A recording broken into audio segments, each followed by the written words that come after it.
Es un ciclo que va a constar de 4 sesiones y van a ser durante los diferentes meses 4 mesas redondas organizadas entre SESCOS, la Universidad Francisco Marroquín y el Instituto Juan de Mariana. Quien va a moderar la sesión será Jacobo Ramos Boll, que está cursando actualmente su maestría en Georgetown y será quien reúna la información, tal como dijo Arturo, para volcarlas luego en un policy paper que al final de las 4 sesiones tendremos bastante material que nos darán los expertos y también la devolución de esta mesa redonda.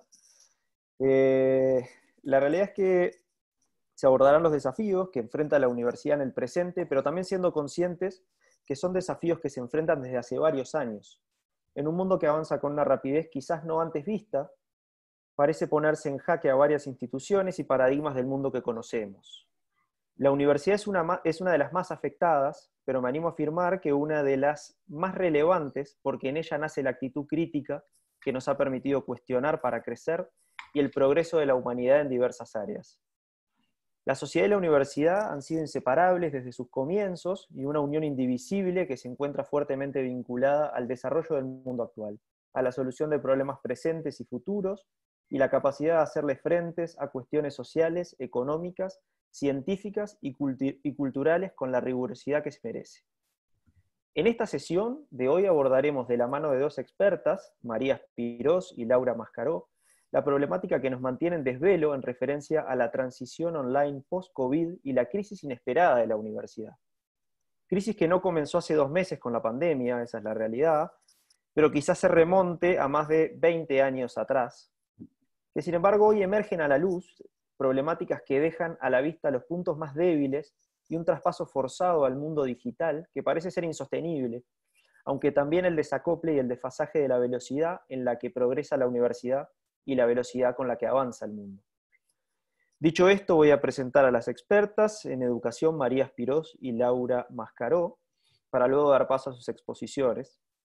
María Espirós es doctora en educación y máster en educación egresada de la Universidad Hort Uruguay y licenciada en psicología. Actualmente ejerce el cargo de directora de Relaciones Internacionales en Hort Uruguay, donde lleva adelante la planificación de la cooperación internacional, convenios académicos y la oficina de intercambio estudiantil. También dirige el Centro de Idiomas y la Cátedra de Idiomas de la Facultad de Administración y Ciencias Sociales de Universidad Hort Uruguay. Además se desempeña como docente e investigadora del Instituto de Educación de la Universidad Hort en innovación y educación a nivel de maestría. A lo largo de su carrera ha participado en varios proyectos relacionados al sector, llevando adelante en los últimos años en colaboración con Deakin University de Australia, un proyecto de investigación financiado por prestigiosas instituciones uruguayas como son la Agencia Nacional de Investigación e Innovación, conocida como ANI, y la Fundación Ceibal, enfocada en el desarrollo de alfabetizaciones digitales en estudiantes preadolescentes en redes sociales. Luego, Laura Mascaró, nuestra otra experta, es licenciada en Derecho por la Universidad de Barcelona y cursó grado de Pedagogía en la Universidad Nacional de Educación a Distancia. Es autora del libro Sin Escuela y directora del documental Educación a la Carta. Además ha escrito artículos de diarios, en diarios como Última Hora, Diario Menorca, Crianza Natural, La Razón, y también ha escrito para el Instituto Juan de Mariana. En el 2008 implantó el homeschooling en su hogar y se ha dedicado hasta el presente a promover y asesorar familias sobre este método de enseñanza. En el 2012 fundó la Asociación Nacional Plataforma por la Libertad Educativa para impulsar reformas en España que promueven la legalización de la educación en el hogar, la atención a necesidades educativas especiales y la creación de centros docentes. Además recibió en 2018 el premio de David Henry Thoreau, otorgado por la Asociación Students for Liberty por su trayectoria en la defensa de la libertad educativa. Con las presentaciones pertinentes damos comienzo a esta primera sesión, así que le doy a Jacobo la palabra para que comience a moderar, que será nuestro gran moderador. Un gusto a todos y espero que salga una muy buena reunión de esto. Muchas gracias, Guillermo. Nada, vamos a dar inicio a la sesión. Pues también de parte nuestra, de Guillermo y mío, estamos muy agradecidos a María y a Laura por su tiempo, también por el apoyo de la UFM, de CESCOS y del Instituto Juan de Mariana. Y como ha indicado Arturo y Guillermo, estamos grabando esta sesión para después poder plasmar el contenido en un policy paper. Y un poco para ir sobre cuestiones de formato, ahora pues vamos a dar comienzo, si quieres empezar María, a la exposición, después de Laura y posteriormente a un diálogo. La idea es que no sea un Q&A de pregunta-respuesta a los expertos, sino que las instituciones invitadas, en primer lugar, pues se presenten y que puedan también dar su punto de vista y puedan participar todos los que están conectados y que no sea solamente un Q&A, sino realmente podamos profundizar. Y ese ha sido un poco el motivo por el cual pues, queremos que sea un evento privado y para dar máximo contenido al policy paper. Así que, María, si quieres empezar, the floor is yours. Como digo. Perfecto, muy bien. ¿Me escuchan bien? ¿Todos así? Perfecto. Sí. Voy a tomarme el tiempo para no abusar y dejar la palabra. Sí, ahora con el tema Zoom hay que tener cuidado de no pasarse. Bueno, quiero compartirles entonces acerca de cómo estamos pensando en la universidad el futuro a partir de lo que fue la experiencia en el primer semestre. No voy a hablar de la pandemia ni esto porque todos conocimos, todos vivimos una situación similar, en la cual nos encontramos en 24 horas en una inmersión totalmente online, haya sido en España, en China o en Uruguay. Entonces, voy a organizar la presentación más que nada en torno a preguntas que apunten a centrarnos en el futuro. Es decir, lo que esta experiencia en particular nos enseñó, las cosas buenas que dejó, las cosas que quedaron por resolver, o como decía, muy a la vista de que veníamos trayendo de antes como problema, y pensarlo, porque hay poco marco teórico sobre esto, porque es muy nuevo, va a aparecer, pero todavía no lo tenemos, pensarlo hacia un futuro. Hay un proyecto de multirank liderado por Fucht que intenta ver la reacción de las universidades en la pandemia. Y lo que plantea en términos generales, y estoy de acuerdo, es que si bien es cierto que actuaron de manera flexible y rápida, también es cierto que no estaban preparadas en su mayoría. Hace una división entre aquellas ramas que estuvieron más preparadas, que eran las ramas más de negocios, de economía, y con las que tenían más dificultad, los programas de ingeniería o ciencias, por ejemplo. En resumen, para resumir la situación en que nos encontramos y que vivimos en estos meses, hubo, por supuesto, problemas técnicos, es decir, un aumento de la infraestructura informática, del ancho de banda, hubo que comprar espacio en la nube. Descubrimos que muchos docentes tenían dificultad para usar Moodle, que eran herramientas que veníamos usando desde hace años, y que dábamos por supuesto que todo el mundo sabía usar, y una de las cosas buenas que tuvo esto es que realmente aprendimos a usarlas ahora, aunque las teníamos hace 15 años. Y otras herramientas de educación en línea, se crearon canales directos para resolver problemas, es decir, líneas de comunicación que no existían. Hay un problema y un estudiante se puede comunicar con chat, con alguien de laboratorios, con alguien que intenta resolver algún problema, lo mismo a nivel de la coordinación. Problemas que todos hemos vivido, y para traducir, por ejemplo, todo lo que es la enseñanza, la clínica, los laboratorios, en formato presencial, a algo de simulación que se resolvió muy parcialmente y con muchas dificultades. Entonces, la pregunta interesante a hacerse es qué quedará luego de toda esta experiencia del COVID. Y bueno, sabemos que, como dato práctico, que vamos a tener que albergar menos estudiantes con más protocolo, ¿no? Pero desde el punto de vista conceptual también sabemos que tenemos que maximizar los espacios presenciales, las oportunidades que tenemos de encontrarnos. Esto es algo que dijo Pedro el otro día en una conferencia que dio de la UNESCO, sobre estos espacios presenciales que se van a tener que estructurar de una manera mucho más interesante de lo que teníamos pensado. Muchos docentes es verdad que hicieron un curso intensivo en la tecnología, que no lo habrían hecho de otra manera, que hubo más énfasis en la evaluación formativa, en la evaluación a lo largo del semestre, que es algo que quizás en otras condiciones no se hacía, que hubo que hacer proyectos creativos para evitar, por ejemplo, cuestiones de plagio, intentar evitar cuestiones de copia, hubo que pensar, individualizar un poco más la instrucción, proveer un feedback rápido a los estudiantes por por mail, que era algo que tampoco se hacía frecuentemente. Pero lo más importante, y es lo que quiero destacar, es que lo que ayudó fue a pensar la enseñanza como un problema, no como algo automático que hacemos, que enseñamos. Lo pensamos como un problema, aprendimos que enseñar a distancia no era tan fácil, que involucrar en un sentimiento de comunidad a los estudiantes, especialmente aquellos de primer semestre, que todavía no tienen una fuerte afiliación a la universidad, que no son estudiantes universitarios, estrictamente hablando, era muy difícil. Y eso fue un aprendizaje interesante. Que la pedagogía que es mala presencialmente es peor en Zoom. Que si la clase era larga y era aburrida presencialmente, era más larga todavía y más aburrida en la enseñanza remota. Entonces, las habilidades que se mejoraron o que se intentaron mejorar van más allá de la enseñanza online. Son habilidades que en realidad mejoran la docencia en general y que pueden mejorar la docencia presencial también. También aprendimos desde un país como Uruguay que podemos tener una amplia colaboración a distancia que no obtendríamos de una manera directa. Uruguay no es un país que se caracteriza por una alta conectividad sin COVID. Tenemos muchos académicos que vienen a Buenos Aires y que nosotros los invitamos a cruzar el charco, como le decimos aquí. Esta posibilidad que nos dio el acceso remoto implicó una cantidad de intercambios virtuales y de invitados internacionales que de otra manera no se habría planteado. Entonces, más que la frase muy trillada de que la crisis es oportunidad, no, la que la crisis nos dio fue la posibilidad de priorizar, de ver qué es lo importante que teníamos que rescatar en la universidad, qué era lo urgente que teníamos que enfocarnos y qué eran las cosas que honestamente teníamos que pensar en diseñar más adelante.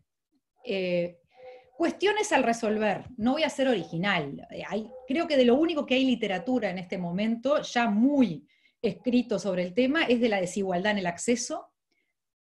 Hay bibliografía ya del tema, es decir, sabemos que esta enseñanza a distancia sincrónica tiene dificultades de acceso y de equidad. 5 personas con 2 laptops adentro de una familia, en horarios imposibles, esto generó dificultades. La fatiga también, descubrimos que 2 horas en Zoom es mucho tiempo. Temas de seguridad, también hay mucho escrito sobre datos personales expuestos, etc. Pero desde el punto de vista de la didáctica, también vimos las muchas distracciones que implicaba este sistema. Y surgieron muchos problemas de gestión de tiempo de los estudiantes, de temas de autorregulación, de estrategias metacognitivas. Es difícil mantener una estructura en un formato totalmente online, sobre todo para estudiantes que recién comienzan, y que genera estas dificultades que hablaba de afiliación. La experiencia social. Zoom es muy bueno para fortalecer comunidades que preexisten, pero es muy difícil generar un sentimiento de comunidad nuevo solamente digitalmente. Hubo que hacer cambios que implicaban mostrar más de nosotros, contar algo de nuestra vida personal, compartir un perfil que no fuera tan profesional, sino más personal, buscar herramientas de docentes que les pedían ensayos sobre temas personales a los estudiantes para compartir algo, a instancias de café virtual, etcétera, que se fueron generando. Bueno, no se ha atendido suficientemente la salud mental, eso es un tema que ha quedado bastante por fuera, todo el tema del aumento de la ansiedad. Y en las evaluaciones, un exceso de, a veces de múltiple opción, es decir, evaluaciones que podrían ser interesantes, o que eran interesantes, en estos formatos ocurrieron 2 cosas distintas. Por un lado, como no tenemos, por lo menos en nuestra región, técnicas muy avanzadas de control de identidad. Ustedes han visto, por ejemplo, en los exámenes internacionales, que se están viendo en el SAT en Estados Unidos, por ejemplo, todas estas técnicas biométricas de control de facial, de control de sonidos del ambiente, de cámaras, de fotografías que sacan fotos cada tantos segundos de control de pestañas emergentes, hay un montón de cosas. Bueno, eso no son herramientas que nosotros tuviéramos en ese momento, no las tenemos ahora. Entonces, el énfasis está en el diseño de la prueba de evaluación, que implique que tú sabes que el estudiante va a usar materiales, entonces va a implicar un rediseño de la prueba, y también énfasis en lo que es la post-evaluación, todo lo que es el control de plagio. Todo esto es nuevo y tiene una percepción dentro de la comunidad académica muy nueva y de poca validez, como una herramienta que en realidad permite copiar. Entonces, todo este tema de la evaluación es un tema muy interesante para ver. Aprendimos a pensar que no hay una dicotomía de distancia presencial, después de sumergirnos en el mundo online y hacer una traducción literal de la clase presencial a Zoom, tenemos una mirada más balanceada de lo que puede ser realmente necesario hacer a distancia, pero sincrónicamente, y lo que podemos hacer a nuestro ritmo. Por ejemplo, las clases pueden quedar grabadas si solamente es una presentación, pero maximizar el tiempo de encuentro, por ejemplo, los debates para un encuentro en Zoom, como una de las herramientas.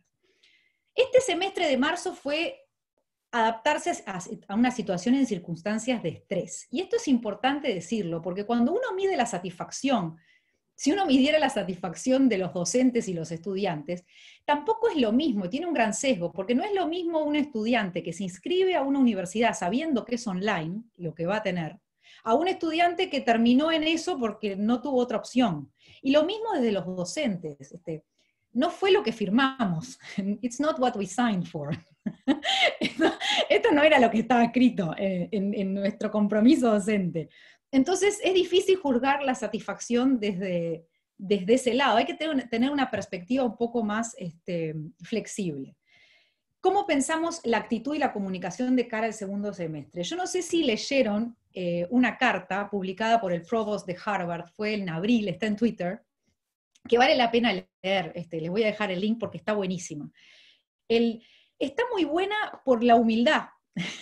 Es bueno leer una carta que plantea, tiene un párrafo ya hacia el final de la carta, que a ver si les leo un poquito ahí. Creo que ¿cómo estoy de tiempo? Más o menos 10 minutos, ¿verdad? Tengo unos 5 minutos. Sí, va bien, sí. Bien. Voy a leer un párrafo nada más, pero plantea que si se tiene que enseñar de manera online el próximo semestre, voy a traducir y decirla. Anticipamos que la experiencia será muy diferente a la de este semestre, porque tuvimos solamente 2 semanas para prepararnos, los docentes actuaron con ingenuidad, con flexibilidad, etc. Pero acá viene lo interesante. Con más tiempo para prepararnos, tenemos confianza en que podemos generar una experiencia más engaging, atrapante. Más que buscar una experiencia lo más cercana posible a la vida en el campus, deberemos concentrarnos en desarrollar la experiencia educativa remota de la mejor manera posible. Si uno lo lee, es una carta que reconoce que hubo dificultades en el primer semestre en Harvard y que las cosas se hicieron como se pudo, pero que no fue perfecto y que hay una fuerte voluntad en que sea mucho mejor más adelante. Termina haciendo una base en la larga experiencia innovadora de la universidad y agradeciendo a toda la comunidad académica. Entonces, la siguiente pregunta, después de ver los problemas, cómo lo vivimos, sería cómo pensar la didáctica post-COVID.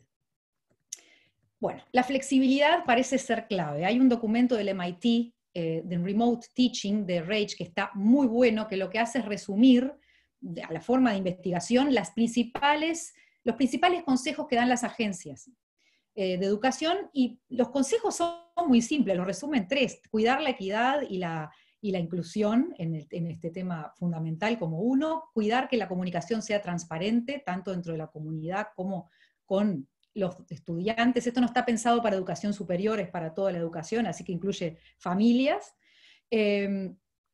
y atender a generar guías un poco claras para la educación. Esto es algo clave. Por ejemplo, todo lo que es las búsquedas bibliográficas y las subidas de material digital, bueno, a tratar de acceder a materiales que se puedan bajar, que sean simples, que no sean pesadísimos, que impliquen un trabajo imposible de parte de los estudiantes. Y no es un momento ideal para búsquedas bibliográficas autónomas y profundizaciones grandes, sobre todo en los primeros semestres. Entonces, la clave es la flexibilidad, dar opciones. Esto en todo nivel. Si tenemos estudiantes que pueden ir a clase y otros que no pueden o no quieren ir, bueno, va a haber que plantear una participación presencial, una participación en foro, una participación con un ensayo, y esto requiere una arquitectura mucho más compleja desde el punto de vista de la coordinación también. Después, este texto de Justin Rich lo recomiendo, del MIT, como un buen resumen. Después, la relevancia de los contenidos, es obvio, priorizar contenidos, priorizar en las evaluaciones elementos cognitivos interesantes, debates, que los estudiantes tengan que explicar lo que hacen como forma de también evitar la copia, pero mejorar los procesos cognitivos a su vez, es decir, defensas orales, etc. Y mejorar todo lo que es la coordinación, tanto en lo normativo, que fue fundamental, porque se hizo un esfuerzo grande, les doy un ejemplo, hubo que recoordinar fechas de parciales y fechas de instancias de evaluación. Eso, que en condiciones normales es inviable, habría que tener cierta flexibilidad en estas situaciones. Y humanizar la experiencia en el aula. Esto fue una demanda que si los que estamos dando clase lo hemos vivido muy fuertemente, esta demanda de hacer un acercamiento humano y generar estas instancias de uno a uno también, que son más fáciles de conseguir en lo presencial, porque es más fácil encontrarse con el profesor en el pasillo que generar esa instancia en lo online. Y para terminar, pensar que, bueno, que crear cursos online, esto requiere mucho tiempo, requiere aproximadamente 2 años crear un curso verdaderamente online, que tenga el diseño, que se pueda navegar en los materiales fácilmente. Entonces, bueno, está toda la discusión de si esto fue realmente online a distancia o fue un ejercicio de traducción de la enseñanza presencial a esta otra modalidad. Si será el futuro de la educación, la enseñanza online, no lo sé, no lo sabemos. Lo que sí, y creo que es el aprendizaje que por lo menos desde nuestro lado hemos experimentado, es que tenemos que bajar nuestras pretensiones. Es decir, aunque cada docente pueda aprender todas las herramientas digitales, la experiencia no replica la experiencia presencial, no es esa la búsqueda. Y esta insatisfacción, por otro lado, no nos tiene que llevarnos a la conclusión de que entonces la enseñanza online no existe, es decir, no funciona. Es no tener esta visión generalizadora, ni una cosa ni la otra. Este sentimiento de humildad, de que no tenemos todas las situaciones dominadas, de que estamos aprendiendo en cualquier nivel de la universidad, o sea, no solamente en lo académico, sino desde la gestión de la crisis, fue una experiencia muy interesante y muy positiva que habría que conservar, incluso más allá de esta crisis en particular. Me quedarían muchos más elementos para discutir sobre lo que significó esto, pero me gustaría quedarme con esta pregunta sobre lo online al futuro en la educación. Todavía no tenemos una real dimensión, es decir, hay algunas encuestas, hay un estudio de Unicin que plantea que muchos estudiantes que ahora tuvieron esta experiencia online tienen menos ganas de inscribirse en algo online que la que tenían anteriormente. Hay otros estudios, hay un estudio de San Diego University que va por el mismo lado, pero que plantea que en realidad justamente los estudiantes que ya pensaban que la enseñanza online era efectiva son los que van a elegirla, así que no ha cambiado demasiado. Habría que explorarlo, pero lo que es seguro es que en los próximos meses lo que vamos a tener es una mayor demanda, porque los estudiantes esperan que nosotros estemos más preparados. O sea, nos perdonaron muchos defectos porque sabían que esto era una emergencia, pero esa presión y esa demanda va a ser mayor cuando ya tuvimos un semestre de experiencia y un receso. Entonces, implica estar preparados también y trabajar de cara a que otra situación como estas o similares no nos tomen tan por sorpresa. Ese sería la meta a futuro. Es eso. Muchas gracias. Muchas gracias, María. Muy, muy interesante. Luego vamos a entrar en cada uno de los puntos en el debate. Y ahora, Laura, estaríamos muy agradecidos si pudieses dar tu perspectiva, de una perspectiva de la educación desde casa, qué podemos aprender de la experiencia tuya promoviendo la educación en casa y sobre todo en este entorno donde podemos estar en casa más tiempo y bueno, muy agradecidos. Hola, pues muchas gracias. Bueno, decía María que los estudiantes ahora tienen menos ganas de inscribirse online después de esta experiencia, pero claro, es que la experiencia ha sido una cosa de supervivencia y de emergencia. Es igual que cuando cerraron los colegios, porque, bueno, al menos en España el confinamiento empezó por los colegios, fue lo primero que se cerró. Y las familias nos llamaban a los que educamos en casa para pedirnos consejo, para pedirnos recursos, materiales, consejos sobre organización. Y de pronto todo el mundo estaba como con la idea de, ahora todos somos homeschoolers. Y no, o sea, eso no era homeschooler, eso era una situación de emergencia en la que cada uno hizo lo que pudo y en que incluso las personas que supuestamente llevaban bien toda la situación tan extraña que se estaba viviendo, pues había una energía que no era la normal y la situación en muchas familias no era la más adecuada para que el niño se pusiera de pronto a hacer este tipo de educación para la que ni sus padres estaban preparados ni sus profesores estaban preparados. Imagino que lo mismo ha sucedido en la universidad. O sea, la crisis no es nueva, no es inesperada. Parece mentira que haya hecho falta una pandemia mundial para que se haya abierto este debate. O sea, cómo es que a estas alturas del siglo XXI estamos empezando con este debate, cómo es que los profesores no estaban preparados y los colegios no estaban preparados. Eso es lo que nos tendríamos que plantear. Y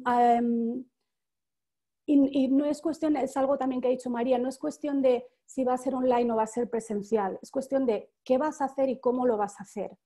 En las charlas que yo doy para familias, normalmente son familias de niños pequeñitos o como mucho algunos están en secundaria, pero suelen ser más bien de infantil y primaria.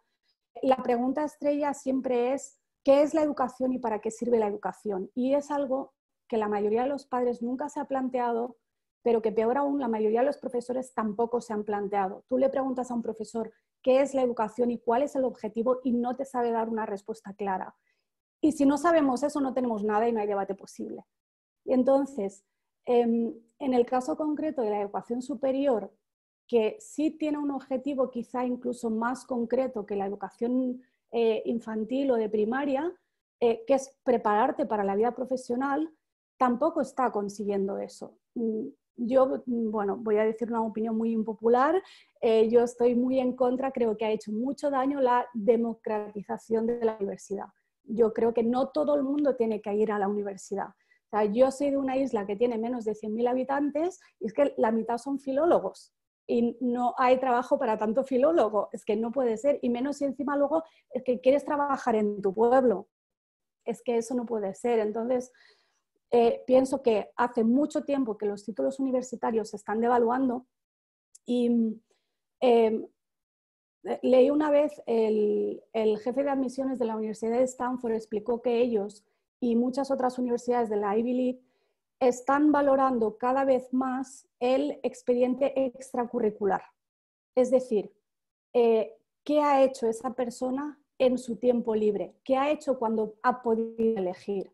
El problema del sistema escolar es que todo el tiempo estás allí obligado y todo el tiempo estás siendo dirigido. No estás siguiendo tus objetivos, no estás cultivando realmente tus capacidades ni tus intereses.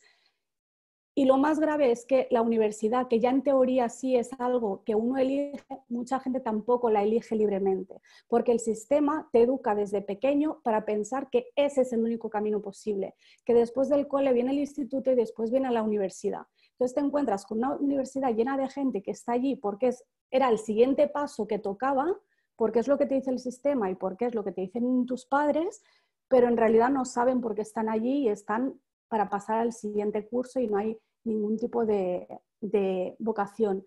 Entonces, este hombre explicaba que ellos valoran mucho el expediente extracurricular por eso, porque eso es lo que te dice cómo es una persona, qué inquietudes tiene una persona. Y decía que valoraban muy especialmente que los chicos hubieran hecho 3 tipos de actividades en su tiempo libre. Una actividad física, que además valoran que sea individual, cuando el resto de la sociedad está con la cosa de en equipo. Al menos en España es así, todo tiene que ser en equipo, lo individual está muy mal visto. Bien, pues Stanford y otras universidades de prestigio te dicen que tiene que ser una actividad física, individual y además en la que te la juegues. Es decir, no me vale que sea, pues yo qué sé, el golf, porque no te la juegas. Me vale que sea hípica o escalada, que si te caes te puedes matar. Porque eso te da un aprendizaje para la vida. Lo otro no. Lo otro es un entretenimiento y te da otras habilidades, pero no es un aprendizaje valioso para la vida. Luego era una actividad intelectual que fuese algo fuera del currículum, es decir, en el currículum no está, o sea, el conocimiento humano es inmenso y además crece cada año que pasa y solo una pequeñísima parte está en el currículum escolar. Entonces, fuera de eso, ¿dónde has decidido tú tirar del hilo? Y eso dice mucho de una persona, a qué has dedicado tu tiempo. Y lo otro era que hubieran hecho una actividad social, un voluntariado, trabajar en sus parroquias o alguna cosa así, algo de tipo social, que es algo que además en la escuela tampoco se tiene, porque la escuela es un entorno totalmente artificial, apartado de la sociedad, que es justo lo contrario de lo que debería ser. Entonces, esa forma de gestionar el tiempo libre es lo que se valora en esas universidades y del mismo modo hay ya muchas empresas que valoran cosas similares y que antes que ver cuál es tu título universitario, ven qué sabes hacer y qué has aprendido a lo largo del camino, más que si has sacado sobresalientes en el instituto o si tienes un título de la universidad. Es decir, si yo tengo un periódico, yo no busco a alguien que tenga un título de periodismo, yo busco a alguien que yo le diga, titúlame esto y me lo sepa titular, o que yo le diga, redáctame esto y me lo sepa redactar ahí en el momento y que me demuestre lo que sabe hacer. Y esa es la tendencia, no es una tendencia nueva. Entonces, la cuestión con la universidad es que está como muy anquilosada, que funciona un poco por inercia y además en la mayoría de los países está profundamente regulada, lo cual dificulta también que aunque desde dentro se abran todos los debates que queréis abrir, luego a veces se tienen las manos atadas para hacer eso que ahora llaman innovación educativa y que yo creo que siempre llega como un poquito tarde. Entonces, ¿qué aprendemos de los homeschoolers? Pues lo primero que aprendemos es esto que les decía a las familias al principio del confinamiento. Yo les decía, lo que tú haces ahora no es homeschooling. Y además, para hacer homeschooling nunca te va a funcionar si tú lo que haces es replicar la escuela dentro de casa. Es otra cosa diferente. Y creo que lo mismo pasa con el tema de la educación superior online. Si tú te limitas a replicar lo que hacías en el campus físico, te limitas a hacerlo en el Zoom, no has avanzado nada. Es como, yo recuerdo cuando en España llegó la idea de hay que quitar los libros de texto en el colegio y los profesores usaban fotocopias. Entonces, ¿qué sentido tiene eso? Con el online pasa un poco lo mismo. Si te conectas al Zoom y haces lo mismo que harías en la facultad.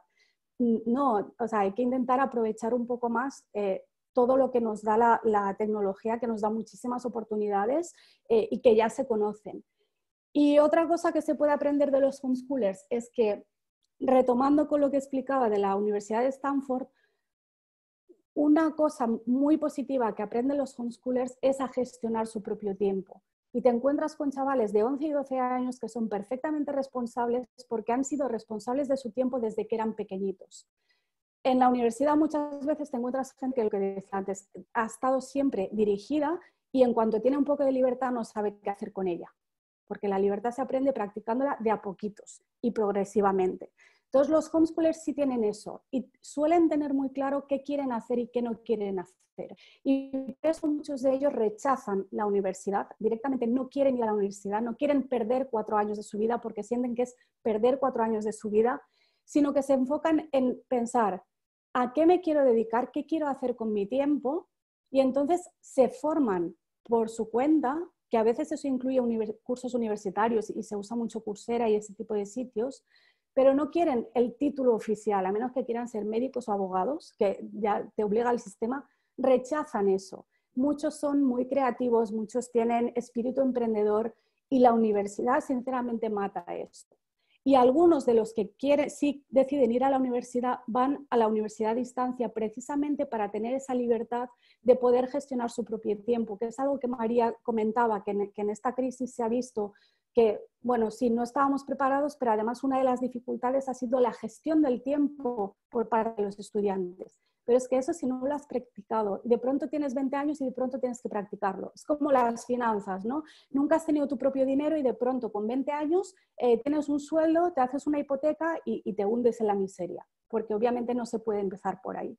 Por eso yo siempre digo, prefiero que mi hijo se equivoque a los 7 años con 15 euros que a los 20 con una hipoteca, ¿no? Y bueno, mi conclusión es esa, que habrá que ver si la universidad tiene capacidad de reacción, que creo que la mayor dificultad que va a tener es, de un lado, la mentalidad, que está como muy anquilosada, y de otro lado, todas las trabas burocráticas que existen. Pero sí creo que es una oportunidad maravillosa para aprender de cómo dar una educación más individualizada y en la que el estudiante tenga más protagonismo en el sentido no de que sea la estrellita, sino de que se haga responsable de su propia educación, que es algo que debería fomentarse desde pequeños y en cambio se está haciendo todo lo contrario. Muchas gracias. No he controlado el tiempo, así que no sé si no, me he estupendo. me he quedado corta. Todo fantástico, ha ido muy bien a nivel de tiempo y de contenido excelente. Pues abrimos el turno de, no las preguntas, sino también las intervenciones de los que queráis participar. Si os pudieseis pues presentar brevemente para que Laura y María sepan quiénes sois y nada. ¿Quién rompe el hielo? Bueno, lo rompo yo si quieren. Por mi parte, felicitaciones. Me han interesado mucho las dos presentaciones. He tomado bastantes notas para el diálogo posterior. Y nada, por presentarme, yo soy fan del trabajo de Laura, obviamente. Muy fan, además, de sus libros y sus artículos y tal. La sigo desde hace años. Y a María, pues no la conocía, pero un verdadero placer. Trabajo en el Juan de Mariana y como profesor en la Universidad Francisco Marroquín. Soy Juan Ramón Rayo Gabriel Calzada, me pusieron de director del Juan de Mariana, lo cual no es nada bueno. Son todos jaleos y problemas, pero en eso estoy en la actualidad. Así que a la orden, y cuando hago eso, pues ya entramos en el debate de las ideas que se han puesto sobre la mesa, que son muy interesantes.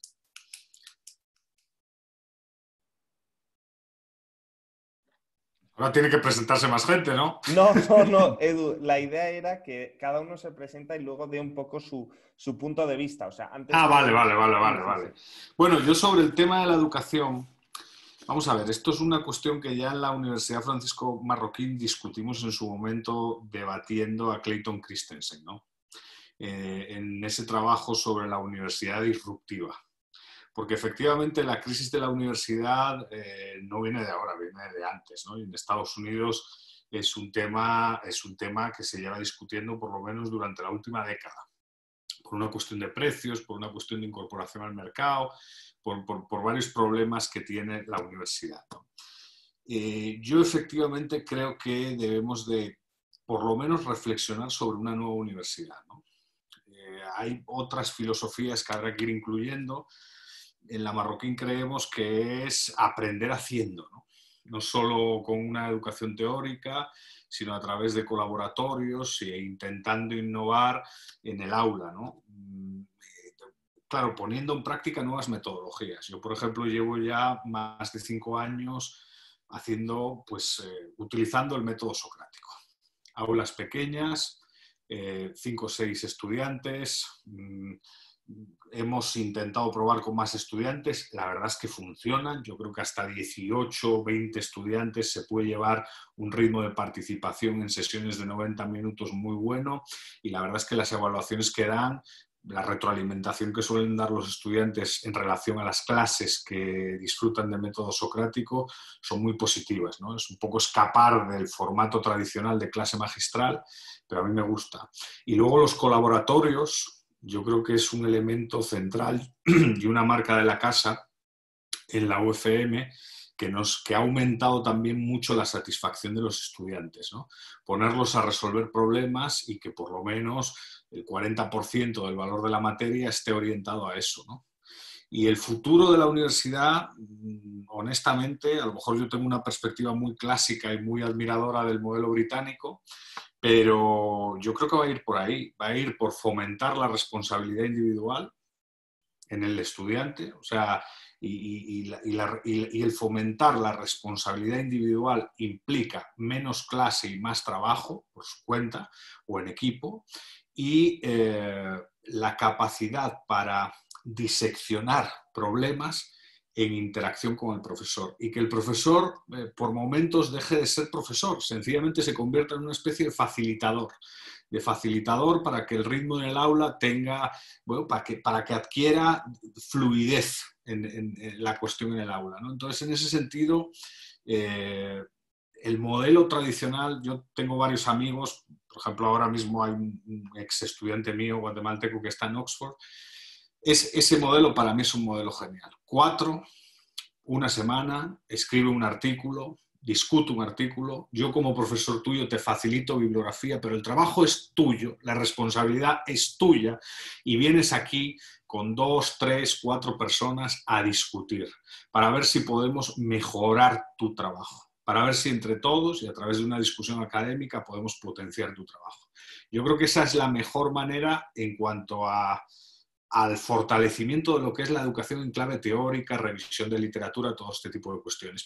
Pero eso es una parte de la educación, porque como bien decía Laura, al final lo que buscamos en la universidad es que salgan preparados para el mercado laboral. Entonces esa formación teórica y digamos de tutoría personalizada no es suficiente.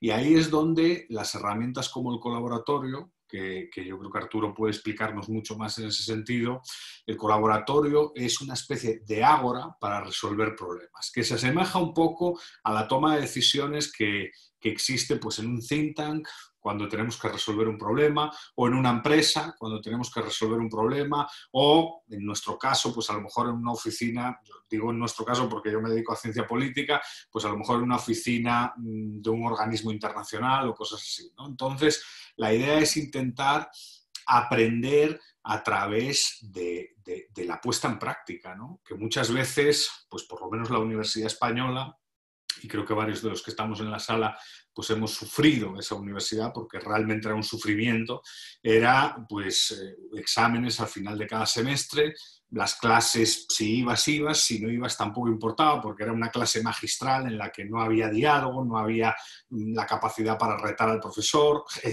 aquel que se atrevía a retar al profesor tendría un problema luego futuro, entonces evidentemente plagado de argumentos de autoridad, o sea, todo ese tipo de cosas hay que eliminarlas de la universidad. Se ha avanzado mucho, yo creo que se ha avanzado mucho. Mi experiencia trabajando en la Universidad de Santiago de Compostela y en la Universidad Francisco Marroquín, hombre, creo que se ha avanzado mucho, pero aún así tenemos que seguir innovando.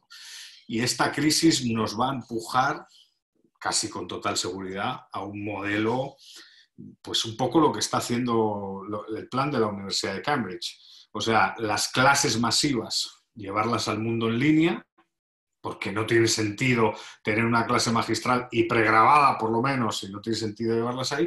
Y luego a nivel, digamos, docente, para dar valor también incluso a la figura del profesor como un facilitador de conocimiento, ir a aulas más pequeñas y a una lógica de tutorías, a mucha menos hora docente y a más trabajo, digamos, por parte del estudiante, responsabilidad individual. O sea, al final, si queremos formar, digamos, profesionales adaptados a la globalización y al mundo que nos viene, esto es solo manejar el discurso, pues en el caso de la universidad nuestra, de la libertad, no es solo suficiente. O sea, hay que apostar por inculcar responsabilidad, ¿no?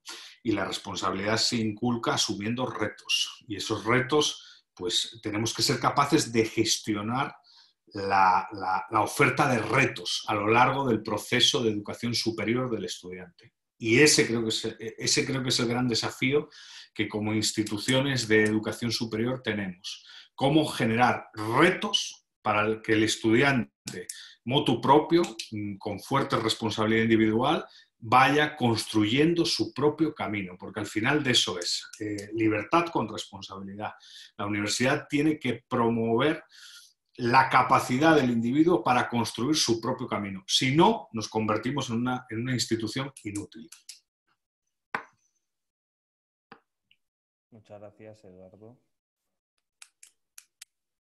También podéis responder, si queréis, Laura y María, ¿eh? O sea, está abierto a todos. Ya. No sé, Laura, ¿estaba ahí? No, si no, sí, voy a ser un poquito abogada del diablo solamente para divertirnos. Es todo un tema, el tema de plantear todo lo que es las nuevas pedagogías, porque ahora la visión se fue para ese lado. Todo lo que es nueva pedagogía es muy bueno, y todo lo que es tradicional, aunque no lo digamos explícitamente, pero todo lo que es método tradicional de estudio, como leer un texto difícil y estar horas haciendo un gran esfuerzo, no es lo que está a la moda. Hay algunos autores interesantes, muy debatidos, que debaten un poco esta dicotomía que también se da entre lo que es sincrónico y asincrónico, lo que es presencial y a distancia, también se da en lo que es nueva pedagogía frente a lo tradicional. A ver, me acuerdo, por ejemplo, una autora sueca, Inger Ekvist, que es como muy del extremo. Ella escribe un libro que se llama son capítulos de los modelos educativos, pero hace una crítica en el prólogo del libro a lo que es lo que le llama ella el espontaneísmo pedagógico. Es toda una serie de filosofías pedagógicas con énfasis en didáctica, no en contenidos, que enfatizan que básicamente se puede aprender sin esfuerzo. Para resumirlo de una manera muy burda. Es muy interesante pensarlo que también se requieren instancias tradicionales mezcladas con estas pedagógicas bastante nuevas, pero también hay otro tema, y es que no todo lo que pensamos que es nuevo es realmente nuevo, porque una de las características de la innovación educativa es que hacemos pasar por nuevo cosas que son viejísimas. Voy a dar un ejemplo muy tonto, pero la clase invertida de Flipped Classroom es un libro de texto y que lo tengan que leer los estudiantes y después lo discutimos en clase, es una forma de clase invertida que existe hace mucho tiempo. Ahora lo usaremos con videos y lo pensaremos de otra manera, pero esto es frecuentemente así. Ocurre también, y hay un libro de Tricot muy bueno que se llama Innovación Educativa, que lo que él toma son, y termino esto, algunos principios que tomamos por obvios. El trabajo en grupo, esto estaba bueno lo que decías, Laura. ¿El trabajo en grupo siempre es bueno? No. Depende cuál es el contenido de aprendizaje y para qué. Si es una tarea compleja que requiere articulación de diferentes personas, sí. Si es una tarea que mejor la voy a resolver individualmente, no tiene sentido plantearlo en trabajo en grupo. Es mejor el material real que aquel que es diseñado específicamente para los cursos. No necesariamente. En cursos de idiomas a veces es mejor plantear algo más sencillo, creado, y no directamente algo real, porque es muy difícil a nivel de comprensión. Y todas estas cuestiones que a veces las tomamos como muy innovadoras, a veces no son tan innovadoras, tienen muchos años, simplemente tienen un nombre nuevo, y a veces son buenas, pero no en todos los casos. Tendemos como a generalizar, es una costumbre que los humanos tenemos. Y esto lo planteo como un disparador.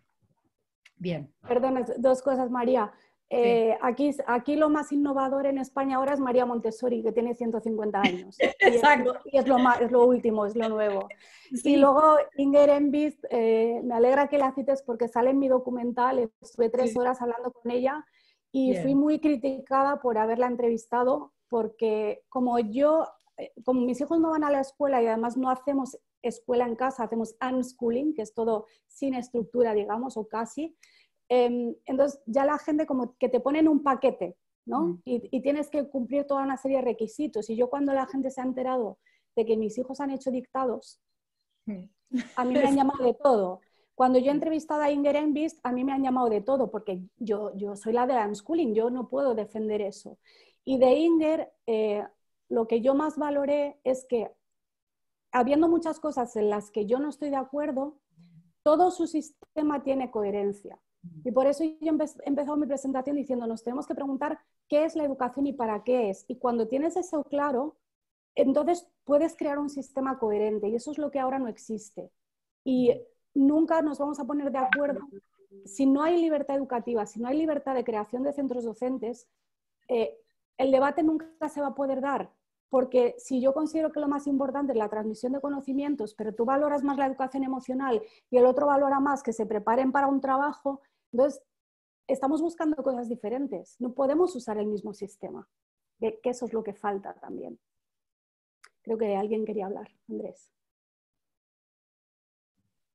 Sí, Eduardo, creo que querías. Que yo, sobre el tema de la innovación, yo no estaba tanto, yo interpreto la universidad como un viaje individual. No lo veo tanto desde el proveedor del servicio como del receptor, ¿no?, del servicio. Claro, en ese viaje individual hay que contribuir con varios elementos. Quizás los primeros años es transmisión de conocimiento y quizás los últimos años es formación de carácter, capacidad para asumir responsabilidades. Obviamente, convertirte en un resolutor de problemas, en una persona que enfrenta problemas y que gracias a su capacidad para enfrentar problemas está más o menos preparado para la vida, ¿no? Y en eso la universidad, claro, la universidad tradicional, claro que tiene virtudes, porque ese esfuerzo de... Yo siempre le digo a los estudiantes a veces, el hecho de no dormir en una noche o en una semana, de no dormir porque tienes que estudiar, parece una estupidez, pero te forma para la vida. Porque hay veces que en el trabajo, sobre todo si eres un emprendedor y estás sacando adelante un proyecto empresarial, pues no puedes dormir en toda la noche. Hay que estar trabajando 16, 17 horas al día. Eso es lo que toca. Y estar preparado mentalmente para eso es positivo. Se puede adaptar el programa universitario para responder a esas necesidades, pero generalmente los programas universitarios, por ejemplo en España, tradicionales, no tienen ese viaje. Es el mismo molde en todos los años. Es un copia-pega del molde de transmisión de conocimiento. Entonces ahí hay mucho espacio para no sé si la palabra es innovar, pero por lo menos para modificar la lógica de aprendizaje de los estudiantes. Y luego, claro, yo las clases magistrales que son típicas de los primeros años, esos primeros años de universidad masivos, porque en algunas clases, en alguna universidad en los primeros años hay una masificación obscena. Claro, yo no digo que no tengan parte de utilidad, algo de utilidad sí tienen. Están pensados para compensar determinadas asimetrías, sobre todo en la universidad estatal, pero también en la privada, porque al final en la Marroquín la gente que viene de secundaria viene de distintos bagajes y necesitas equilibrar un poquito, ¿no? Pues conocimientos sobre determinadas áreas. En nuestro caso en ciencia política, pues unas nociones de historia, unas nociones de filosofía base. O sea, hay gente que te llega a la clase de filosofía y que no sabe quién es Santo Tomás de Aquino. Entonces, bueno, eso, estandarizar un poquito eso no está mal. Pero sí es cierto que luego lo que tiene que promover el sistema es el carácter del estudiante para motu propio afrontar retos, ¿no? Y ahí yo creo que, aunque no sea innovador, este modelo británico tradicional a mí me parece muy útil, ¿no? Es decir, mira, aquí tienes una bibliografía básica, búscate la vida. Y dentro de 15 días me vienes y veamos cómo has resuelto esto y cómo has escrito esto, y lo hacemos en petit comité con 4 o 5 estudiantes y nos damos caña unos a otros. Ahí hay muchas cosas que se aprenden. No solo es el proceso de investigación y cómo escribir adecuadamente y cómo presentar una publicación académica. No son solo... Es, por ejemplo, algo que en nuestro mundo es complicado, ¿no? No entender la crítica como un ad hominem. Nuestro mundo, sobre todo el mundo hispanohablante, entiende toda crítica como ad hominem constantemente, ¿no? Es un problema que yo tengo en los primeros años de universidad, decirle al estudiante que esto no es una crítica hacia ti, es una crítica hacia tu trabajo, que es distinto. Y lo puedes mejorar, y de eso se aprende. Bueno, pues generar esa cultura yo creo que es positivo, que no todas las universidades lo generan, que en España hay mucho que aprender en ese sentido. Nuestros universitarios son irresponsables, literalmente, o sea, no tienen esto que estamos hablando y quizás hay mucho por construir. Tengo más fe en la experiencia que hemos tenido en la UFM, pero bueno, eso no significa que no haya retos. Y aquí lo dejo, que ya he hablado demasiado. Bueno, permiso, perdón, yo aprovecho muy rápidamente para introducirme, para presentar a Andrés Rivas, que va a hablar un poco, también a a Mauricio Vázquez. Mauricio Vázquez es un argentino que se presentó brevemente al principio y que está pensando mudarse a Uruguay con muchos proyectos educativos, con mucho para hacer. Es parte de un bagaje bien interesante, que es en distintos marcos institucionales, como en algún momento aquellos que cumplen más las reglas reciben un premio mayor a aquellos que no. Ayer lo vimos, y esto por fuera de lo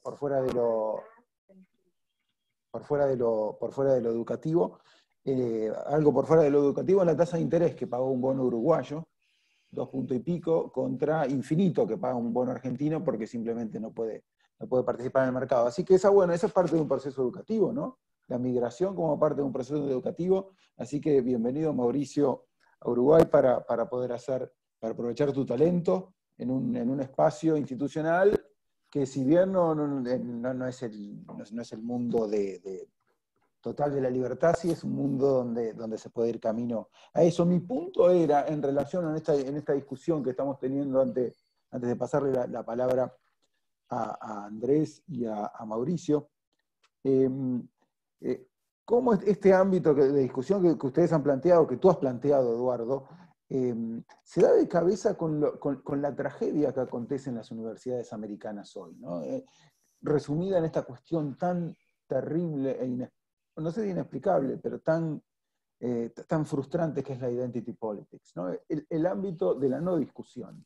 En las mejores universidades, ¿no? Lo que pasa en Yale, cerrando cursos de historia de Occidente, en vez de agregar otros cursos de historia de otros mundos para complejizarlo, para debatir, para enriquecer toda esta temática, inspirada sobre todo por hijos de ricos, niños ricos, culposos, que han entrado en una vorágine de ignorancia fenomenal, en donde las mejores universidades ya no se puede discutir, y yo como liberal lo pienso, bueno, pero en definitiva el mercado tendrá que castigar ese proceso generando una dinámica de desprestigio de esos lugares para crear nuevos ámbitos educativos, y en verdad, bueno, los mercados fallan también, y eso lleva tiempo, ¿no? Para que Yale pierda, por más que ha perdido un poco, ¿no?, del prestigio que tenía, pero para que el mercado penalice lo que está pasando, por ejemplo, en Yale, y no solo en Yale, probablemente lleve años, décadas, ¿no? Y ahí hay una falla de mercado que, bueno, nosotros sabemos que las fallas de mercado son preferibles a las fallas de Estado, ¿cierto? Que son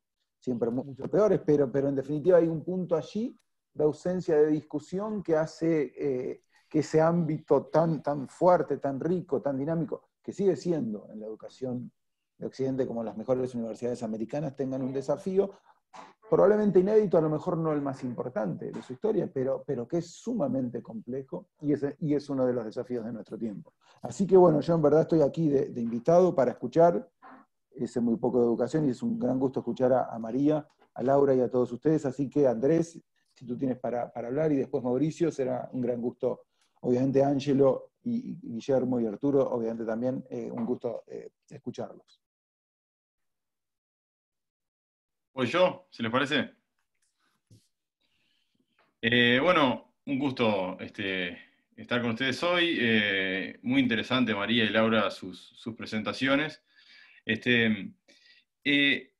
Yo creo que de lo que hemos estado escuchando, creo que surgen dos cosas distintas, que son, por un lado, cuál es la función social de la universidad en términos más filosóficos, y otra más práctica, que es, bueno, cómo es que en esta coyuntura la universidad debe readaptarse, no tanto para cumplir otros objetivos, sino para seguir cumpliendo los que ya cumple de una manera eficiente, de acuerdo a todos los obstáculos que se le han presentado, ¿no? Entonces, creo que surgen dos cosas distintas. Yo no sé si me siento del todo preparado para opinar sobre el rol social desde un punto de vista filosófico. Creo que tengo mi opinión, como todos la tenemos, pero me gustaría más que nada compartir alguna reflexión sobre cómo es que cómo es que la pandemia y esta situación de virtualidad forzosa que hemos tenido que vivir nos ha obligado a repensar algunas cosas del funcionamiento cotidiano de las universidades, de las clases, que puede mejorar mucho la eficiencia de la universidad como servicio educativo en general. Y hay algo que me parece que vale la pena advertir, que es, creo que cada uno de nosotros en mayor o menor medida, yo creo que en mayor medida, damos nuestra opinión en función de lo que nosotros vemos en nuestra comunidad, de acuerdo a las fortalezas y debilidades que la universidad tiene en nuestra comunidad, en nuestro país o en nuestra región, ¿verdad? Laura comentaba un drama muy europeo, que es los jóvenes con maestría desempleados, ¿no? Hay una gran cantidad, masa de jóvenes sobrecalificados que salen al mercado y no encuentran empleo. Y justamente me hizo reflexionar, porque yo lo que venía pensando es, bueno, creo que desde el punto de vista del acceso, esta forzosa virtualidad nos ha permitido democratizar mucho más la educación. Y eso es algo que a mí me parece, y creo que las cifras respaldan lo que voy a decir, que en Uruguay es un problema bastante grande. Es decir, el acceso a la educación universitaria en Uruguay es enormemente inequitativo. ¿Por qué digo esto? En Uruguay la educación terciaria universitaria es gratuita, 100% gratuita. En casi todas las áreas, yo diría, habría que ver en detalle, pero cualquier persona puede acceder gratuitamente a cualquier carrera universitaria, ¿no? Y así, creo que en Uruguay tiene un 14% de su población con formación terciaria. Creo que la educación universitaria llega al 7% de la población. Y cuando miramos del punto de vista socioeconómico, el quintil de mayores ingresos, el 50% de los estudiantes accede a la educación universitaria, y en el quintil de peores ingresos, solo el 2% accede a la educación universitaria. Entonces, eso nos demuestra un drama que es, ¿cómo puede ser que la universidad, siendo gratuita, no pueda llegar, ¿no? Entonces, tenemos muchos problemas. En Uruguay, por ejemplo, la educación universitaria está enormemente centralizada en la capital, en Montevideo, y el resto del país, donde vive más de la mitad de la población, tiene enormes dificultades de acceso. Entonces pasa algo como lo que decía Laura: la gente no estudia lo que quiere, ni tampoco estudia lo que es positivo o lo que el mercado está buscando, sino que estudia lo que sus medios le permiten. Es decir, si tiene una universidad, si puede ser profesor, si puede ser estudiar veterinaria, o si puede estudiar abogacía, porque en su comunidad justo hay una universidad que brinda esas opciones. Entonces, ¿qué es lo que nos muestra desde el punto de vista de los cursos este escenario? Es que no es, la presencialidad no era algo tan sagrado como para no admitir que que se pueden ofrecer otros cursos para llegar a personas que de otra forma no tendrían la capacidad de acceder a una educación universitaria. No estoy diciendo en ningún sentido de sustituir una cosa por la otra, sino que la virtualidad, incluso en carreras que tienen que ver con cuestiones técnicas, que no son de ciencias sociales, que no son estas carreras que de repente muchos de nosotros estamos acostumbrados a experimentar, pueden acercar cierto nivel de conocimiento terciario a otras personas que están en otras comunidades. Y a su vez, esto lo estoy pensando en términos nacionales, pero obviamente también nos permitiría repensar mejor la capacidad y el valor que tienen los títulos que son brindados de forma virtual, online, ¿no? Sustituyendo de alguna forma, en algunos aspectos, lo virtual, lo presencial, perdón. Entonces, un primer aspecto era ese. Yo creo que de aquí, si no hay un retroceso, digamos, al origen del momento previo a la pandemia, creo que esto nos va a permitir tener una visión un poco más positiva de las ventajas que tiene democratizar la educación en términos virtuales para todos aquellos que desde el punto de vista físico tienen un impedimento para acceder. Y lo estoy pensando en términos de Uruguay, de América Latina.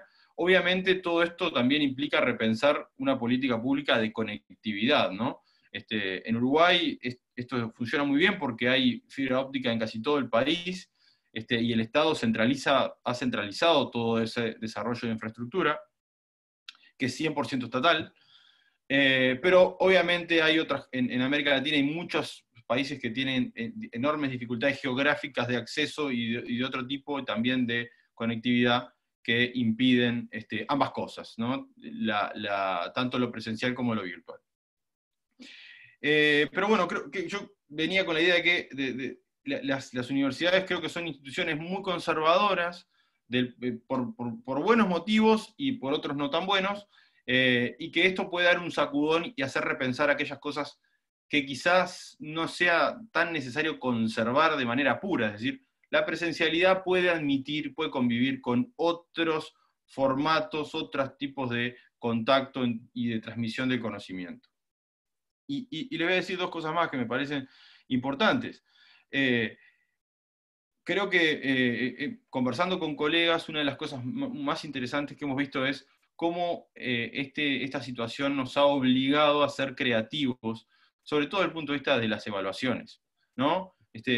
Creo que varios de los que hablaban comentaron lo mismo, los cursos a veces son tan estructurados, entonces a uno le dicen, bueno, usted va a tener que hacer un trabajo, 2 parciales, y así va a salvar. Y todos nos hacemos la idea de que ese es el formato básico, elemental, y que no vale la pena discutirlo, pero cuando nos vemos forzados a evaluar, y ya no tenemos que preocuparnos por tener que sentar a todos los alumnos en un salón 3 horas a escribir un ensayo, sino que podemos ponerle un montón de distintos tipos de evaluaciones, y que las evaluaciones de tipo ensayo o de tipo proyecto académico tienen mayor posibilidad de ser grupales, de tener intercambios, de irse, como decía bien Eduardo, de que el profesor pueda guiar en el proceso, y de repente un ensayo que el estudiante se mataba estudiando y luego lo escribía en 3 horas, puede hacerlo en una semana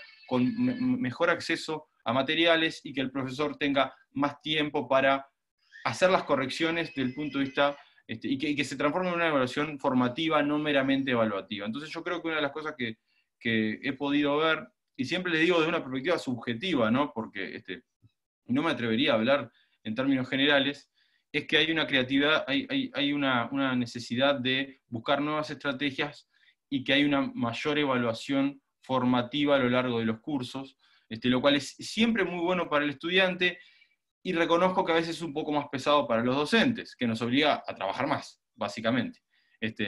Y como todo ser racional, muchas veces optamos por optimizar el tiempo y dejar de hacer cosas que serían mucho mejores, pero nos llevarían más tiempo. Y seguiríamos cobrando lo mismo, ¿verdad?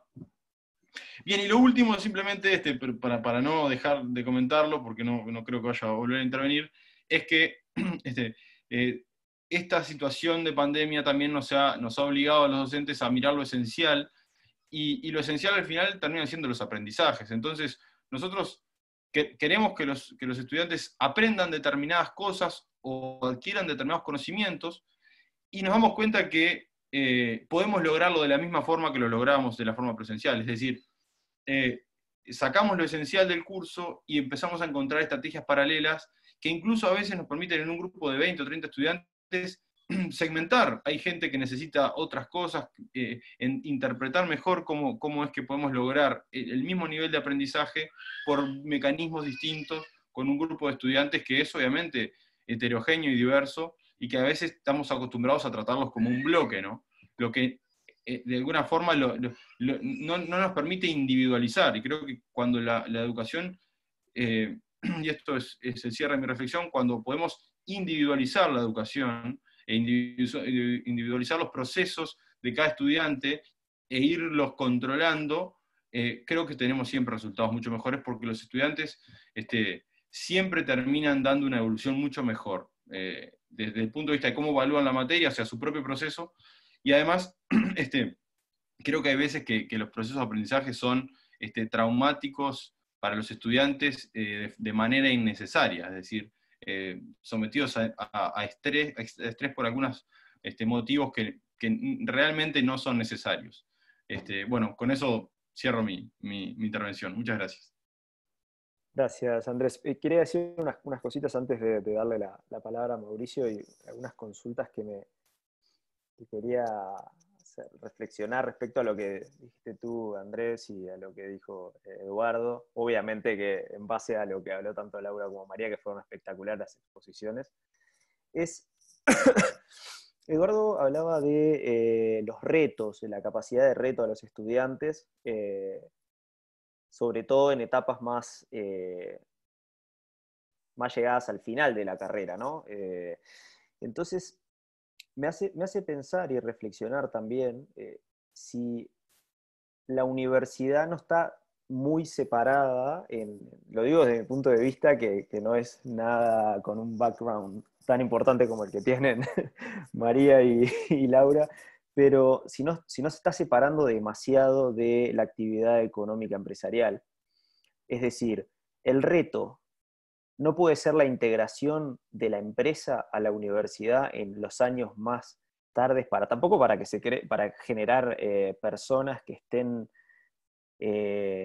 solo enfocadas en un trabajo, sino que también cuidar esa actitud crítica de la que hablamos y de la formadora de la universidad, que termina siendo en el largo plazo los que pueden criticar el modelo y cambiarlo, terminan siendo desde adentro los que lo cambian, eso que nos da la universidad. Pero en los últimos años de universidad, yo creo que las pasantías terminan siendo cortas e irrelevantes, y pensar este cambio online, sobre todo también en el marco de lo que decía Andrés, de la gente del interior o de la gente de fuera de Madrid, que tiene que terminar en Madrid o en Barcelona o en Uruguay, tiene que terminar en Montevideo porque no están las condiciones dadas en el interior. Quizá este cambio online también puede ser un buen momento para integrar a la empresa, para que el alumno se forme también desde aspectos prácticos y retos reales en el mercado laboral, y poder también entender qué le gusta y qué no le gusta para su futuro, que creo que era lo que expresaba un poco Laura en ese aspecto. Así que bueno, quería hacer esa reflexión y bueno, también saber qué opinan, si realmente son dos caminos paralelos que cada vez se separan más y necesitan empezar a acercarse hasta confluir, o estoy equivocado quizás en que tengan que seguir paralelos, ¿no? Muchas gracias y disculpen.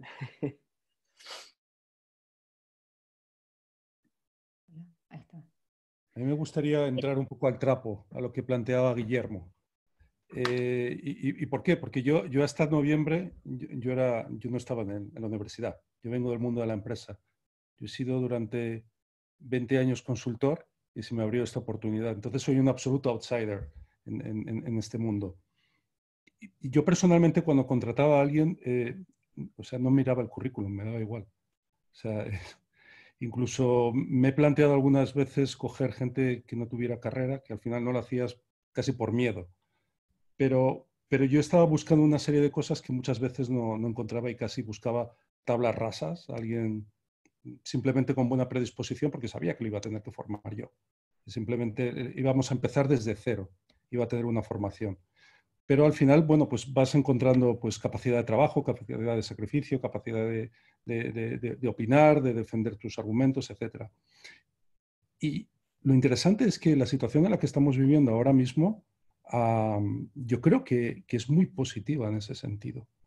Porque estoy convencido de lo que estamos viviendo ahora, o por lo menos a donde estamos yendo, está justamente promocionando ciertas cosas que yo estaba buscando en esos candidatos. O sea, yo, por ejemplo, lo que estaba buscando era gente que fuera capaz de responsabilizarse de su trabajo, cosa que es muy difícil. O sea, alguien que le pudieras estar dando una serie de directrices y esto es lo que tienes que hacer, adelante, haz tu trabajo. Normalmente lo que me encontraba era gente que estaba esperando que le dijera exactamente qué lo tenía que hacer, cómo lo tenía que hacer, de qué forma, etc. Y que además esperaba que yo se lo revisara y que le dijera que está bien y que está mal. Pero no encontraba gente que se hacía responsable de ese trabajo. Y yo creo que la situación a la que estamos yendo va un poco por ahí. Porque si estamos rompiendo el alumno que esté sentado mirando a un profesor, sino que estamos haciendo es pasarle la pelota a él y ahora responsabilízate de tu trabajo, a lo mejor le estamos enseñando cosas. También les estábamos teniendo que enseñar que las reuniones tienen que ser de valor. No puede ser que simplemente vayas ahí a pasar un rato el tiempo y que incluso estés formando, a lo mejor si abres la boca lo estés haciendo simplemente para parecer que estás interviniendo y para que no, sino tengamos reuniones de valor, aportas si tienes que aportar y busquemos consensos. Y yo creo que ahora justamente, por las limitaciones que tenemos de este aparatito, pues esas reuniones tienen que ser, el que esté ahí tiene que ser asertivo, tiene que tener muy claro lo que tiene que decir, No vale el ruido, no vale la interrupción, tenemos que tener unos ritmos y tenemos que buscar consensos. Y yo creo que esto nos está llevando también un poco en ese sentido. Y la otra cuestión era la de la flexibilidad. Y la flexibilidad no solamente a la hora de manejar tecnologías, porque están ahí, y porque tenemos que tener en cuenta que yo no sé si a futuro las grandes empresas van a querer construir grandes rascacielos, o van a decir, mira, casi quédate en tu casa y me ahorro el dinero del rascacielos, sino que la realidad es que van a empezar a exigir a que la gente sea capaz de trabajar de esta forma, y además de una forma pues multicanal, no solo Zoom, sino 18 diferentes tipos de plataforma, sino también un tema de flexibilidad de horario. O sea, lo peor de todo para mí cuando tenía un junior es, chico, yo no te he contratado para que estés de 9 a 5 calentando el asiento. Yo te he contratado para que hagas un trabajo. Y si un día se ha terminado a las 2, vete a casa. Pero si un día te tienes que quedar a las 12, chico, es tu trabajo, lo tienes que hacer tú. Y yo creo que también esto nos está ayudando a eso, a que entienda de que no es una clase que va de 3 a 4 y se acabó, sino que esa clase, ese proceso de enseñanza, se prolonga a lo largo del tiempo y que tienes que aprovecharlo y que tienes que ser tú responsable de él. Y esa es simplemente mi reflexión que quería hacer. Y Arturo, además, abre las posibilidades, creo, de ampliar la cancha globalmente, ¿no? Porque a un chico, lo pongo en el caso uruguayo, un chico que vive en Rivera, que tiene que venir a estudiar a Montevideo y que pueda hacer sus prácticas con una empresa en Brasil o en Guatemala, y mantener unas prácticas mediante convenios de las universidades con determinadas empresas fuera del país también. Digo, creo que esta herramienta online también abre un montón de posibilidades, además de obviamente los problemas que hay que solucionar porque son urgentes, como decía María, ¿no? Los problemas urgentes, pero también pensar en no solo solucionar esos problemas, sino también agregarle valor para nuestra generación, que ni siquiera es la mía. Yo capaz que ya creo que soy el más joven de los que estoy acá, junto con Jacobo, pero igualmente ya me queda algunas cosas que las tengo obsoletas, porque el mundo se mueve a una velocidad que parece ser rapidísimo. Así que bueno, impresionante poder también aportar a eso que decías, Arturo. Creo que María, ¿querías decir algo? Mauricio, cuando quieras, adelante, ¿eh? Yo levanté la mano cuando ustedes quieran. Ah, vale, como queráis, pues Mauricio. Bueno, nada, muchas gracias a todos por esta invitación. A ver, sí, como comentaba un poco al principio Guillermo y Pedro, yo tengo un tipo de educación un tanto extraña. Yo comencé mi secundario aquí en Argentina, dentro de la Fuerza Aérea Argentina, una estructura absolutamente, si se quiere, reglamentada, ¿no? Nosotros teníamos hasta reglamentado qué tipo de pantalón y pelo teníamos que usar, en qué horario ir a comer, en qué horario ir al baño, etcétera, etcétera. Pero al mismo tiempo, ese lugar donde yo me capacité estaba muy íntimamente relacionado con hacer cosas. Porque en última instancia lo que terminábamos haciendo luego de pasar por el aula era aplicar lo que habíamos visto en el aula con objetos muy peligrosos, como encender una turbina o usar un martillo neumático o cosas que realmente, literalmente te podían cortar una mano o cortarte la cabeza, ¿no? Y ese proceso yo lo pasé desde que tenía 13 años en adelante. Y tal vez el colegio al que fui yo, que aquí en Argentina es un poco conocido, es como que no se había ayornado a muchas cosas. Y yo ese no ayornamiento lo celebro porque, por ejemplo, nosotros nos tratábamos como señores. Y teníamos 13 años y éramos señores. Y para quienes nos capacitábamos, para quienes nos capacitaran, éramos adultos. Desde el primer día éramos adultos. Sin embargo, éramos adultos dentro de determinada jerarquía. Los alumnos que estaban al final de la cursada, que era de 6 años, de alguna manera tenían como la obligación y la prerrogativa de educar a los otros. Y no de educarlos en el sentido solamente de lo técnico, sino también de la cultura organizacional. Por lo tanto, todos los que estábamos adentro de ese proceso, que en muchas cosas era muy malo, pero en otras era, entiendo, bastante positivo, entendíamos que estábamos para algo y éramos parte de algo. Empiezo por ahí porque después, bueno, yo fui a la Universidad de Buenos Aires, que los argentinos siempre será por el agua, el clima o qué, nos creemos que somos lo mejor de todo, y esa megalomanía yo también la tengo, pero al revés, yo creo que somos capaces de destruir más que nadie. Yo escuchaba al comienzo esto de la universidad no debe ser para todos, lo cual yo estoy totalmente de acuerdo, pero aquí en Argentina eso es incluso peor que en Cuba, porque en Argentina la universidad ni siquiera, la universidad pública ni siquiera tiene exámenes de ingreso, ni pide permanencia, ni notas, ni etcétera, ni etcétera, ni etcétera. O sea que es difícil, y aquí es un debate no instalado, pero en ciertos círculos sí constante, el hecho de que Argentina es en ese sentido más abierta, entre comillas, que la famosa universidad cubana. Por lo tanto, aquí tenemos un montón de gente que va a la universidad, y retomo algo que decía Laura al principio, con el que estoy totalmente de acuerdo, es que no saben para qué.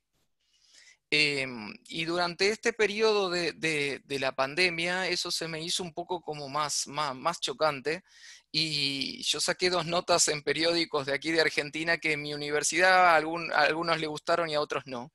Pero tenía que ver con esto de que, a mi entender, la universidad está recreando cíclicamente, perdón, niños. Y yo lo notaba porque el primer énfasis que se tenía en las reuniones de docentes era cómo vamos a saber si los chicos están estudiando. O qué tipo de técnicas tenemos que aplicar para saber si han leído el texto. ¿Y qué tipo de técnica tengo que aplicar para ver si están conectados o no a la clase? Y si puedo exigirles que pongan la cámara o no puedo exigirles que pongan la cámara. Lo cual obviamente no es que estoy exceptuado de eso, yo también me subí a esa montaña rusa y me puse a ver cómo podía hacer que hicieran algo para... Pero en determinado momento, tal vez por esa experiencia previa de educación un poco diferente a la que yo mismo me sometí, porque ese colegio militar lo elegí yo, no me enviaron mis padres, me empezó a hacer mucho ruido. Porque en última instancia, si esos chicos estaban ahí, que ya no son chicos, primera deformación del lenguaje, ¿no? De algo que estamos asumiendo, son adultos. Son adultos incluso para el sistema legal argentino, ya son mayores de 18 años. Para mí un adulto ya a los 13 años se lo puede empezar a considerar así, que es como me consideraban un poco a mí. Y también por toda una experiencia personal, esto que decía Pedro al principio, mi familia queda fracturada en el año 89 con una gran hiperinflación, mi padre se va de Argentina, y ese cambio, yo tenía 9 años, también me invitó al mundo del adulto desde otro lugar, porque mi familia estaba pasando un montón de necesidades y me tuve que encontrar tomando decisiones de adulto. Dicho sea de paso, esta mañana escuchaba a Lacalle Pou, presidente uruguayo, y yo lloraba, porque digo, es increíble la mala suerte que tiene Argentina sistemáticamente no haber tenido un solo presidente así. Por eso es que viene esta invitación que me autohago a irme a Uruguay, ¿no? Pero dicho eso, digo, yo me encontraba con estos chicos, o estos jóvenes, o estos adultos, tratando de ver qué estudiasen.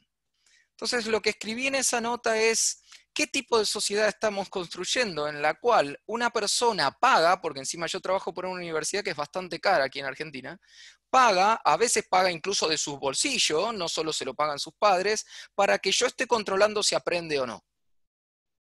Digo, ¿qué tipo de persona estoy formando? Independientemente de lo técnico, si puede manejar Bobbio, yo también soy politólogo, si puede manejar Bobbio, si puede describirme una democracia competitiva o no, o etcétera. ¿Qué tipo de persona estoy formando? ¿Qué tipo de persona estoy formando? Y aquí viene la segunda pregunta que me hago. ¿Para qué la estoy formando? Es un poco lo que hablaba el otro día con Guillermo. Para mí, yo también vengo un poco por propia voluntad del mundo del coaching, y la pregunta clave ahí que se hace en el coaching, que está muy bastardeado, pero bien estudiado, es algo interesante, es ¿para qué?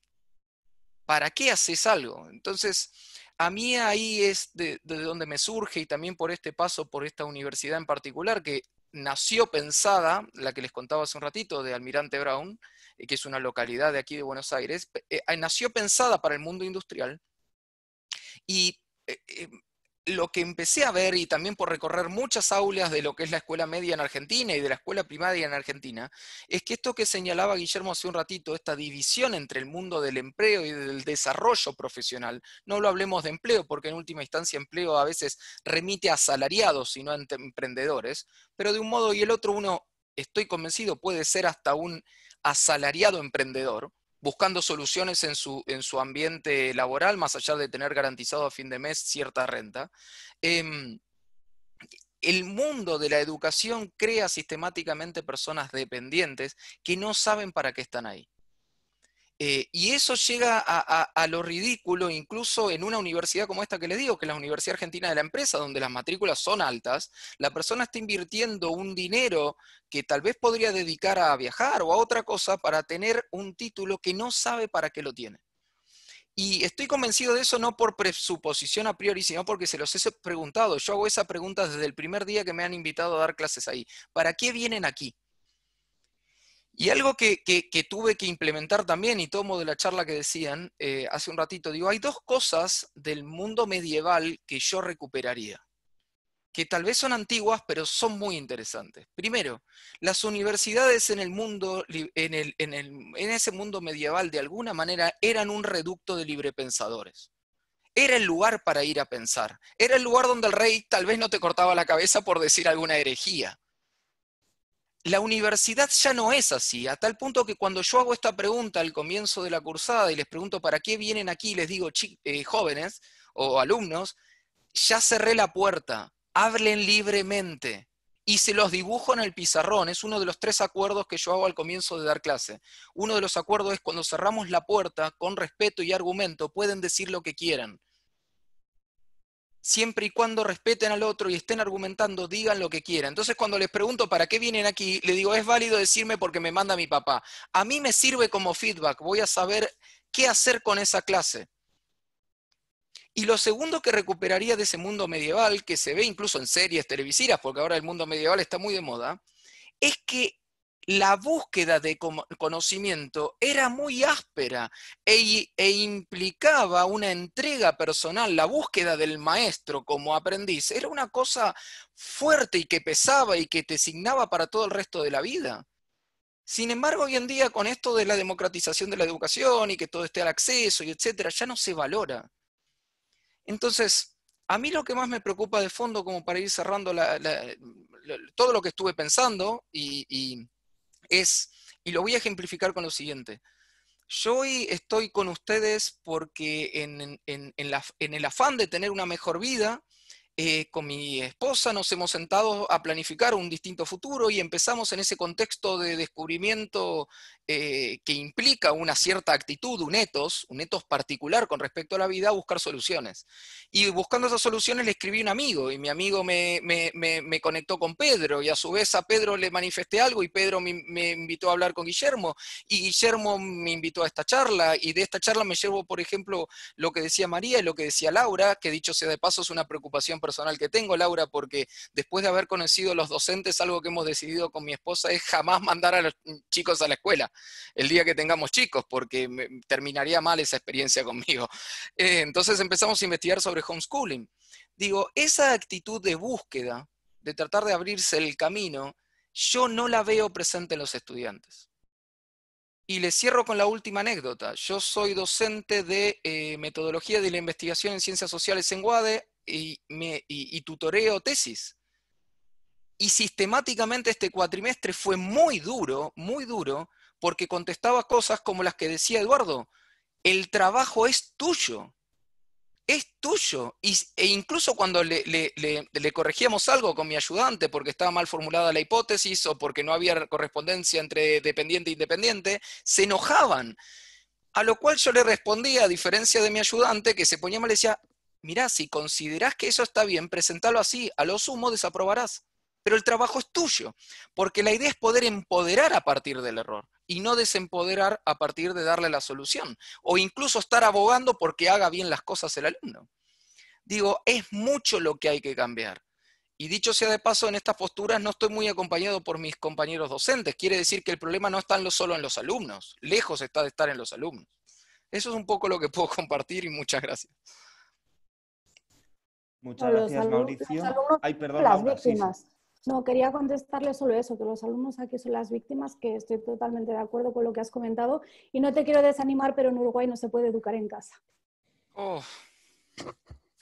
Estuve allí en 2013, me reuní con algunas familias, vinieron algunos señores que habían sido de un partido liberal que había existido en Uruguay, que ya no existe, no recuerdo los nombres, y está muy mal. Ellos intentaron pelear, pero se persigue. Okay. Antes de acabar, creo que María querías decir algo brevemente, pero nos estamos pasando un poco de tiempo, pero si querías... No, está bien, no, me había quedado con, que no lo discutimos, pero un tema interesante es la sustentabilidad. Tampoco es muy buena la educación superior y la educación en general para sustentar cambios. Los cambios que se hacen en un momento de crisis a veces se vuelve para atrás muy rápidamente. Se requiere un enorme esfuerzo para salir de un determinado crisis o de enfrentar un problema, y es increíblemente rápido como se van los casilleros para atrás luego. Es decir, no asumir tampoco con una visión demasiado optimista que lo que hemos aprendido va a tener grandes efectos. También tenemos que cuidar que sea sustentable y que no esté sola, y que las cosas que logramos, que son muy buenas, no estén solamente basadas en 2, 3, 4 liderazgos, sino que realmente sean transversales y que impliquen un cambio de pensamiento en eso. Era simplemente eso lo que quería comentar. Bueno, pues muchísimas gracias a todos por vuestro tiempo. Hemos generado realmente mucho contenido para el paper, que una vez lo tengamos, pues os los distribuiremos a todos. Hemos un poco para un poco hacer el round up, realmente ser conscientes de que nos encontramos en un momento crucial. Nadie sabía que venía esta pandemia, pero como bien habéis dicho, pues ahora pues el replanteamiento de la educación ya vuelve a sus orígenes, vuelve a la filosofía, cuál es la utilidad, como ha dicho Laura, como ha dicho María, y realmente cómo podemos preparar a los alumnos en esta nueva era, porque esta aceleración, pues supongo, pues en los libros de historia se hablará cómo la pandemia habrá transformado, todavía no sabemos cómo, y esperamos pues que los papers que resulten de estos debates puedan contribuir a esta discusión sobre el futuro, y agradeceros de nuevo vuestro tiempo, vuestras contribuciones, y nos vemos pronto. Ha sido muy bueno. Muchas gracias a todos por participar. Gracias a Laura y a María, que Gracias. Con toda la buena onda han hecho unas exposiciones espectaculares, así que bueno, muchas gracias. Así es, gracias. Y felicitaciones a todos por los aportes también, que han sido muy buenos. Nos vemos en la semana próxima. Vale, nos vemos la semana próxima. Chao, chao.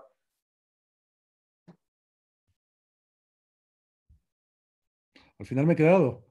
Sí, te veo que te has quedado, sí. Sí, es que me interesó mucho. Me interesó un tema del que estamos todos los días hablando. Así que dije, mira, ocúpate tú de unos mentoring y se ocupa de otra persona. En la última sesión la estamos terminando de diagramar, pero la idea es hacer un debate más profundo, filosófico, de la integración de la empresa en el sistema educativo. Si tienes algún aporte para hacer para cómo enmarcarlo, adelante.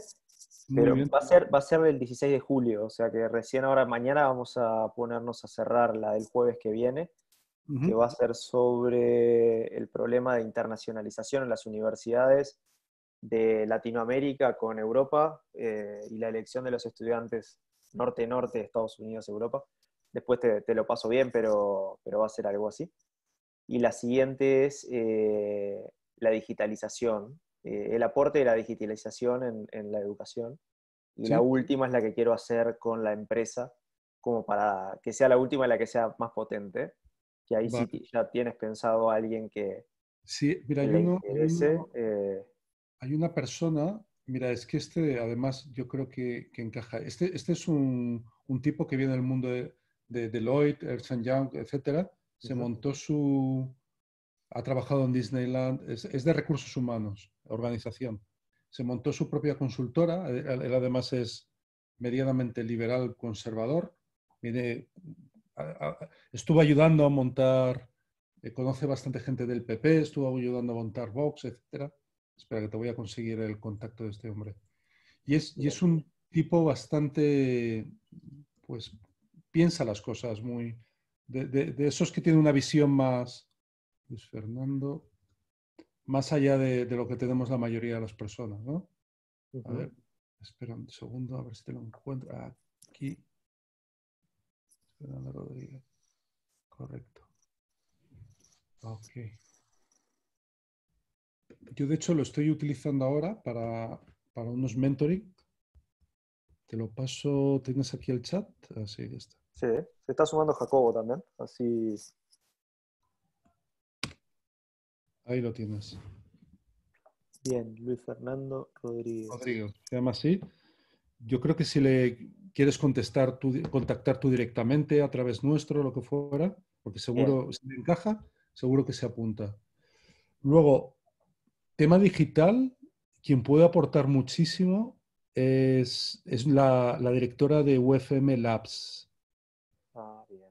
que es la organización que tenemos dentro de la universidad dando apoyo tecnológico. Esta mujer montó todo el sistema de Zoom, etcétera, en 2-3 días. Y aparte está continuamente investigando el mercado que hay ahí, qué nuevas alternativas y todo eso. Te voy a pasar también el Carla Silva, es encantadora además, muy buena. Estoy aquí de vuelta, que me ha dicho Guillermo. Sí. Sí. Estaba explicándole simplemente que en principio no me iba a quedar, pero me ha interesado mucho y al final. ¿Y qué más temas os puede interesar? Le estaba comentando, Jacobo, le estaba comentando a Arturo, que nuestra idea es el último tema, hacerlo de la parte filosófica y vinculado a la empresa, o sea, a la integración de la empresa en el modelo, dejarlo para el final como frutilla de la torta para que quede más sobre la mesa y que no se pierda en el medio. Me parecía bien interesante. Tenemos tiempo para pensarlo, o sea, si bien lo tenemos medio armado, tenemos tiempo para pensarlo y para que ustedes también nos hagan los aportes que consideren pertinentes para sus intereses también, ¿no? Sí. Yo estas dos personas incluso, o sea, estoy pensando más como expertos, no como panelistas, ¿eh? Como gente Sí, como expertos, sí, perfecto. Observando.